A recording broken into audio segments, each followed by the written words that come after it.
নমস্কার বন্ধুরা, ফুড লাভার্সে সকলকে জানাই অনেক অনেক স্বাগত। আজকে চলে এসেছি চিকেনের একটা দুর্দান্ত রেসিপি নিয়ে, যার নাম হলো মেথি মালাই চিকেন। চলুন রেসিপিটা আমার সঙ্গে দেখে নিন। প্রথমে চিকেনটাকে খুব ভালোভাবে ধুয়ে জল ঝরিয়ে নিয়েছি।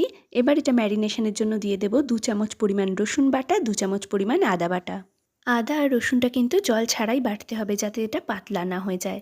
তারপরে একে একে এর মধ্যে দিয়ে দেব স্বাদ মতন লবণ, 1 চামচ জিরের গুঁড়ো, 1 চামচ ধনের গুঁড়ো আর 1 কাপ পরিমাণ টক দই, যেটা আমি আগে থেকে ফেটিয়ে রেখেছিলাম। তারপর এর মধ্যে দেব কাসুরি মেথি, কাঁচা লঙ্কা কুচি আর দিয়ে দেব 1 চামচ পরিমাণ সর্ষের তেল। সব কিছু দেওয়া হয়ে গেলে চিকেনটাকে খুব ভালোভাবে হাত দিয়ে মেখে নেব। মাখার সময় একটু প্রেস করে করে মাখলে কিন্তু ম্যারিনেশনটা খুব ভালো হয়। মাখা হয়ে গেলে এটাকে ঢাকা দিয়ে 30 মিনিটের জন্য নর্মাল ফ্রিজে রাখবো। এরপরে যেটা করতে হবে, তার জন্য একটা বাটি নিয়ে নেব। এর মধ্যে দিয়ে দেব 1.5 চামচ পরিমাণ চার মগজ, তারপরে দেব 1.5 চামচ পরিমাণ পোস্ত আর দিয়ে দেব কাজু বাদাম।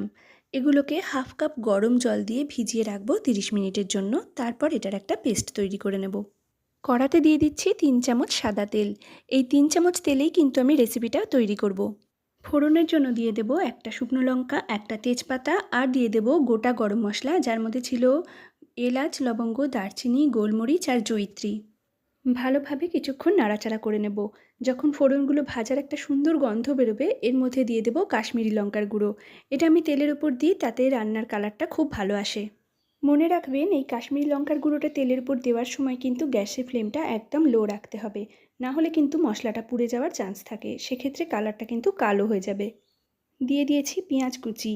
যতক্ষণ না ভালোভাবে ভাজা হয়ে যাবে, ব্রাউন কালার হয়ে যাবে, তত সময় পর্যন্ত নাড়াচাড়া করে যেতে হবে। এবার দেখুন পেঁয়াজটা খুব ভালোভাবে ভাজা হয়ে গেছে। এর মধ্যে দিয়ে দেব টমেটোর পেস্ট। আমি এখানে একটা বড় সাইজের টমেটোর পেস্ট করে নিয়েছি। আপনাদের যদি টমেটোটা ছোট সাইজ হয় তাহলে দুটোও ব্যবহার করতে পারেন। খুব ভালোভাবে টমেটো আর পেঁয়াজটাকে নাড়াচাড়া করতে হবে যতক্ষণ না পর্যন্ত টমেটোর কাঁচা গন্ধটা চলে যাচ্ছে। বেশ ভালোভাবে ভাজা হয়ে গেছে, মশলাটা থেকে তেলও ছেড়ে দিয়েছে। এইবারে এর মধ্যে দিয়ে দেব ম্যারিনেট করে রাখা চিকেনটা। এই সময় গ্যাসের ফ্লেমটা লোতে রেখে চিকেনটা কিন্তু খুব ভালোভাবে মশলার সঙ্গে মিশিয়ে নিতে হবে। এই সময় চিকেন দিয়ে যে জলটা বেরোবে, সেটা কিন্তু মাংসটা কষাতে কষাতে এর মধ্যেই শুকিয়ে নিতে হবে। বেশ কিছুক্ষণ ভালোভাবে নাড়াচাড়া করে নেওয়ার পর এর মধ্যে দিয়ে দেব 1 চামচ হলুদ। আমি এখানে খুব বেশি হলুদ ব্যবহার করব না। আপনারা ইচ্ছা করলে হলুদটাকে স্কিপ করতেও পারেন, তাহলেও মাংসর টেক্সচার আর কালার দুটোই কিন্তু অন্যরকম একটা সুন্দর টাইপের আসবে। চিকেনটা কিন্তু আমার প্রায় 60% মতন কুক হয়ে গেছে। এবার আমি যে পেস্টটা তৈরি করেছিলাম সেটা এর মধ্যে দিয়ে দেব। মেথি মালাই চিকেনের স্বাদটাই কিন্তু ডিপেন্ড করছে ম্যারিনেশনের উপর আর এই মশলাটার উপরে। মশলার বাটিটা ধুয়ে একটু জল দিয়ে দিলাম এর মধ্যে, খুব বেশি জল এখানে দেব না। আবার ভালো করে সব কিছু কষিয়ে নিতে হবে।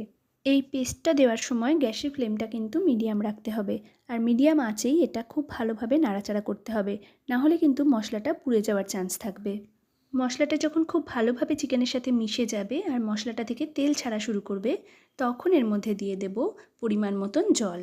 আপনার যেমন গ্রেভি প্রয়োজন আপনি সেই আন্দাজে জলটা দেবেন, কিন্তু বলবো খুব বেশি জল এখানে দেবেন না, তাহলে কিন্তু রান্নার স্বাদটা নষ্ট হয়ে যাবে। জল দেওয়ার পর একবার ভালো করে নাড়াচাড়া করে নিয়ে যখন দেখবেন এটা ফুটে উঠেছে, তখন কড়াটা ঢাকা দিতে হবে। ঢাকা দিয়ে 15 মিনিটের জন্য রাখবো। 5 মিনিট পরে ঢাকনাটা খুলে একটু নাড়াচাড়া করে আবার ঢাকা দিয়ে রাখতে হবে। দেখুন, আমি 5 মিনিট পরে ঢাকনাটা খুলে একবার ভালো করে নাড়াচাড়া করে নিলাম, না হলে কিন্তু মশলাটা তলাতে লেগে যাবে। এই সময় কিন্তু চিকেনটা দিয়ে দারুণ সুন্দর স্মেল বেরোচ্ছে। ঢাকা দিয়ে আবার 10 মিনিটের জন্য কুক করে নেব। তারপরে ঢাকনাটা খুললেই একদম রেডি।